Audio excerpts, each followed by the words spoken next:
ತೆಲಂಗಾಣದ ಆಲಂಪುರದಲ್ಲಿ ಒಂದು ದೇವಸ್ಥಾನ ಇದೆ.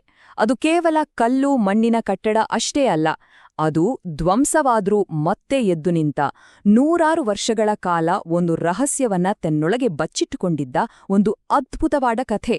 ಬನ್ನಿ, ಜೋಗುಲಾಂಬಾದೇರಿಯ ಈ ದೇವಸ್ಥಾನದ ಹಿಂದಿರೋ ಆ ರೋಚಕ ಇತಿಹಾಸವನ್ನ ಒಟ್ಟಿಗೆ ತಿಳ್ಕೊಳ್ಳೋಣ. ಸರಿ, ಈ ದೇವಸ್ಥಾನದೊಳಗೆ ಕಾಲಿಟ್ಟ ತಕ್ಷಣ ನಮ್ಮ ಗಮನ ಸೆಳೆಯೋದೆ ಇಲ್ಲಿರೋ ದೇವಿಯ ಒಂದು ವಿಶಿಷ್ಟವಾದ ರೂಪ. ನಾವು ಸಾಮಾನ್ಯವಾಗಿ ಪೂಜೆ ಮಾಡೋ ದೇವತೆಗಳಿಗಿಂತ ತುಂಬಾನೇ ಭಿನ್ನವಾದ, ನೋಡಿದ್ರೆ ಒಂದು ಒಗಟಿನ ಹಾಗೆ ಕಾಣೋ ಸ್ವರೂಪ ಇದು. ಹಾಗಾದ್ರೆ ಈ ದೇವಿ ಯಾಕೆ ಹೀಗೆ ಒಂದು ಶವದ ಮೇಲೆ ಕೂತಿದ್ದಾಳೆ? ಅಷ್ಟೇ ಅಲ್ಲ, ಆಕೆಯ ಸುತ್ತ ಚೇಳು, ಕಪ್ಪೆ, ಹಲ್ಲಿ ಇದೆಲ್ಲ ಯಾಕೆ ಇದೆ? ಈ ಉಗ್ರ ರೂಪದ ಹಿಂದಿನ ರಹಸ್ಯವಾದ್ರೂ ಏನು? ನೋಡಿ, ಈ ಪ್ರಶ್ನೆಗೆ ಉತ್ತರ ಹುಡುಕ್ತಾ ಹೋದಾಗ ಈ ಕ್ಷೇತ್ರದ ಅದೆಷ್ಟೋ ಆಳವಾದ ಆಧ್ಯಾತ್ಮಿಕ ಸತ್ಯಗಳು ನಮ್ಮ ಮುಂದೆ ತೆರೆದುಕೊಳ್ಳುತ್ತೆ. ಹೌದು, ದೇವಿಯ ಈ ರೂಪ ನೋಡಕ್ಕೆ ಭಯಾನಕ ಅಂತ ಅನಿಸಿದರೂ ಅದರ ಹಿಂದಿರೋ ಅರ್ಥ ಮಾತ್ರ ತುಂಬಾನೇ ಅದ್ಭುತ.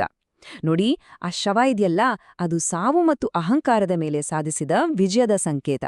ಇನ್ನು ಆ ವಿಷಜಂತುಗಳು ಅಂದ್ರೆ ಚೇಳು, ಕಪ್ಪೆ, ಹಲ್ಲಿ ಇವೆಲ್ಲ ನಮ್ಮ ಮನಸ್ಸಲ್ಲಿರೋ ಭಯ ಮತ್ತು ಕೆಟ್ಟ ಆಲೋಚನೆಗಳ ಮೇಲಿನ ನಿಯಂತ್ರಣವನ್ನ ತೋರಿಸುತ್ತೆ. ಹಾಗಾಗಿ ಇದು ಬರೀ ಒಂದು ಉಗ್ರ ರೂಪ ಅಲ್ಲ, ಇದು ಕೆಟ್ಟದ್ದನ್ನೆಲ್ಲ ದೂರ ಮಾಡಿ ನಮ್ಮನ್ನ ರಕ್ಷಣೆ ಮಾಡೋ ಒಬ್ಬ ಯೋಗಿ ಸ್ವರೂಪದ ತಾಯಿ. ಹಾಗಾದ್ರೆ ಇಷ್ಟೊಂದು ವಿಶಿಷ್ಟವಾದ ದೇವಿ ನೆಲೆಸಿರೋ ಈ ಸ್ಥಳ ಯಾವುದು? ಅದೇ ಆಲಂಪುರ. ಬನ್ನಿ, ದಕ್ಷಿಣದ ವಾರಣಾಸಿ ಅಂತಾನೆ ಪ್ರಸಿದ್ಧವಾಗಿರೋ ಈ ಕ್ಷೇತ್ರದ ಭೌಗೋಳಿಕ ಮತ್ತು ಆಧ್ಯಾತ್ಮಿಕ ಮಹತ್ವ ಏನು ಅಂತ ಈಗ ನೋಡೋಣ. ಸಾಮಾನ್ಯವಾಗಿ ನಮ್ಮ ಸಂಸ್ಕೃತಿಯಲ್ಲಿ ನದಿಗಳು ಸೇರುವ ಜಾಗಕ್ಕೆ ಅಂದ್ರೆ ಸಂಗಮ ಕ್ಷೇತ್ರಗಳಿಗೆ ಒಂದು ವಿಶೇಷವಾದ ಸ್ಥಾನಮಾನ ಇದೆ. ಇಂಥ ಸ್ಥಳಗಳು ದೊಡ್ಡ ಆಧ್ಯಾತ್ಮಿಕ ಶಕ್ತಿ ಕೇಂದ್ರಗಳು ಅಂತಾನೆ ನಂಬ್ತಾರೆ. ಆಲಂಪುರ ಕೂಡ ತುಂಗಭದ್ರಾ ಮತ್ತು ಕೃಷ್ಣಾ ನದಿಗಳ ಸಂಗಮದ ಹತ್ತಿರದಲ್ಲೇ ಇರೋದ್ರಿಂದ ಅದಕ್ಕೆ ದಕ್ಷಿಣ ಕಾಶಿ ಅನ್ನೋ ಪವಿತ್ರವಾದ ಬಿರುದು ಸಿಕ್ಕಿದೆ. ಆಲಂಪುರದ ಭೌಗೋಳಿಕ ಸ್ಥಾನ ಕೂಡ ತುಂಬಾನೇ ವಿಶಿಷ್ಟವಾದದ್ದು. ಇದು ತೆಲಂಗಾಣ, ಕರ್ನಾಟಕ ಮತ್ತು ಆಂಧ್ರಪ್ರದೇಶ್ ಈ 3 ರಾಜ್ಯಗಳ ಗಡಿಯಲ್ಲೇ ಇದೆ. ಹಾಗಾಗಿ ಇದು ಕೇವಲ ನದಿಗಳ ಸಂಗಮ ಕ್ಷೇತ್ರ ಮಾತ್ರ ಅಲ್ಲ, ಬದಲಿಗೆ ವಿಭಿನ್ನ ಸಂಸ್ಕೃತಿಗಳು ಮತ್ತು ರಾಜವಂಶಗಳು ಒಂದೆಡೆ ಸೇರಿದಂತಹ ಒಂದು ಸಾಂಸ್ಕೃತಿಕ ಸಂಗಮ ಸ್ಥಳವೂ ಆಗಿತ್ತು. ಸರಿ, ಈಗ ಈ ದೇವಸ್ಥಾನದ ಇತಿಹಾಸದ ಒಂದು ಪ್ರಮುಖ ಘಟ್ಟಕ್ಕೆ ಬರೋಣ. ಅಂದ್ರೆ ಈ ದೇವಸ್ಥಾನದ ನಿರ್ಮಾಣ, ನಂತರ ಅದರ ವಿನಾಶ, ಮತ್ತೆ ಕೊನೆಗೆ ಅದು ಹೇಗೆ ಪುನರುಜ್ಜೀವನಗೊಳ್ತು ಅನ್ನೋ ಆ ರೋಚಕವಾದ ಕಥೆಯನ್ನ ಈಗ ನೋಡೋಣ. ಈ ದೇವಸ್ಥಾನದ ಇತಿಹಾಸ ಸಾವಿರಾರು ವರ್ಷಗಳಷ್ಟು ಹಳೆಯದು. ನೋಡಿ, 7ನೇ ಶತಮಾನದಲ್ಲಿ ಬಾದಾಮಿ ಚಾಲುಕ್ಯರು ಇದನ್ನ ನಿರ್ಮಾಣ ಮಾಡಿದ್ರು. ಆದ್ರೆ 14ನೇ ಶತಮಾನದಲ್ಲಿ ನಡೆದ ದಾಳಿಯಿಂದಾಗಿ ಈ ದೇಗುಲ ಸಂಪೂರ್ಣವಾಗಿ ನಾಶವಾಗಿ ಹೋಯ್ತು.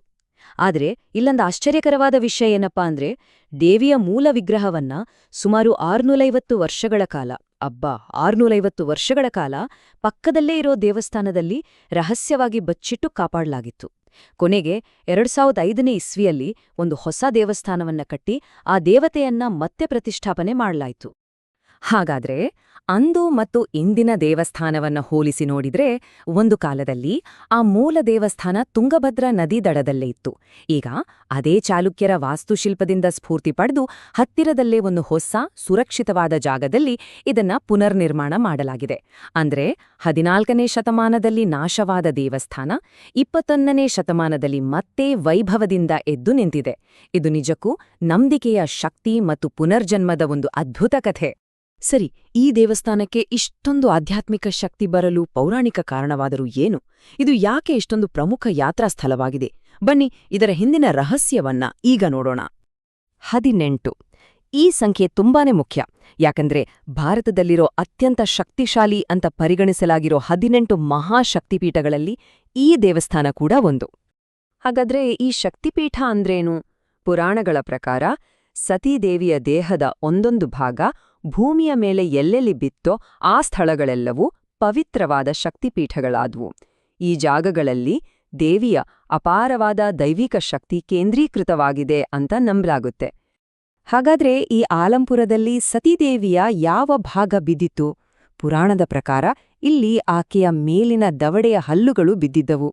ನೋಡಿ, ಈ ಒಂದು ಚಿಕ್ಕ ವಿವರ ಇದೆಯಲ್ಲ, ಇದೇ ಈ ಸ್ಥಳಕ್ಕೆ ಅದರದೇ ಆದ ಪಾವಿತ್ರ್ಯತೆಯನ್ನ ತಂದುಕೊಟ್ಟಿದೆ.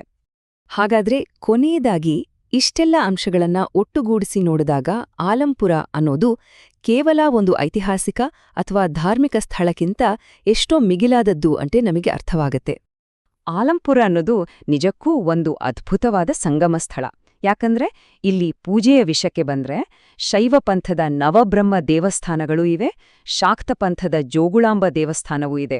ಪರಂಪರೆಯ ವಿಷಯಕ್ಕೆ ಬಂದ್ರೆ ಪ್ರಾಚೀನ ಚಾಲುಕ್ಯರ ವಾಸ್ತುಶಿಲ್ಪದ ಜೊತೆ ಆಧುನಿಕ ಪುನರ್ನಿರ್ಮಾಣವೂ ಸೇರಿದೆ. ಹಾಗೆ ಭೌಗೋಳಿಕವಾಗಿ ಪವಿತ್ರ ನದಿಗಳು ಮತ್ತು ದಕ್ಕನ್ ಪ್ರಸ್ಥಭೂಮಿಯ ಸೌಂದರ್ಯ ಎಲ್ಲವೂ ಇಲ್ಲೇ ಒಟ್ಟಿಗೆ ಸೇರಿದೆ. ಅಷ್ಟೇ ಅಲ್ಲ, ಮಧ್ಯಕಾಲೀನ ಯಾತ್ರಿಕರ ದಾಖಲೆಗಳಲ್ಲಿ ಕೂಡ ಒಂದ್ ಮಾತು ಸಿಗತ್ತೆ. ಶೈವ ಮತ್ತು ಶಾಕ್ತ ಪೂಜೆಗಳು ಸಮಾನ ಪ್ರಾಮುಖ್ಯತೆಯೊಂದಿಗೆ ಸಹಬಾಳ್ವೆ ನಡೆಸಿದ ಅಪರೂಪದ ತಾಣ ಅಂತ. ಅಂದ್ರೆ ಇದು ಶಿವ ಮತ್ತು ಶಕ್ತಿಯ ಏಕತೆಯನ್ನು ಪ್ರತಿನಿಧಿಸುವ ಒಂದು ಐತಿಹಾಸಿಕ ಸ್ಥಳ ಅನ್ನೋದು ಇದರಿಂದ ಸ್ಪಷ್ಟವಾಗುತ್ತೆ. ಅಂತಿಮವಾಗಿ ಜೋಗುಳಾಂಬ ದೇವಸ್ಥಾನ ಅನ್ನೋದು ಕೇವಲ ಒಂದು ಪೂಜಾ ಸ್ಥಳ ಅಲ್ಲ, ಇದು ವಿನಾಶವನ್ನೇ ಮೆಟ್ಟಿ ನಿಂತು ಶತಮಾನಗಳ ಕಾಲ ತನ್ನ ಅಸ್ತಿತ್ವವನ್ನ ಕಾಪಾಡಿಕೊಂಡು ಬಂದಿರೋ ನಂಬಿಕೆಯ ಒಂದು ದೊಡ್ಡ ಪ್ರತೀಕ. ಹಾಗಾದ್ರೆ ಒಂದು ಕಾಲದಲ್ಲಿ ಕೇವಲ ಅವಶೇಷವಾಗಿದ್ದ ಒಂದು ಸ್ಥಳ ಇಂದಿನ ಆಧುನಿಕ ಜಗತ್ತಿನಲ್ಲಿ ನಂಬಿಕೆಯ ಸ್ಥಿತಿಸ್ಥಾಪಕತ್ವದ ಒಂದು ದೊಡ್ಡ ಸಂಕೇತವಾಗಿ ಹೀಗೆ ಹೊರಹೊಮ್ಮಲು ಹೇಗೆ ಸಾಧ್ಯ? ಇದೊಂದು ನಿಜಕ್ಕೂ ಯೋಚಿಸಬೇಕಾದ ವಿಷಯ.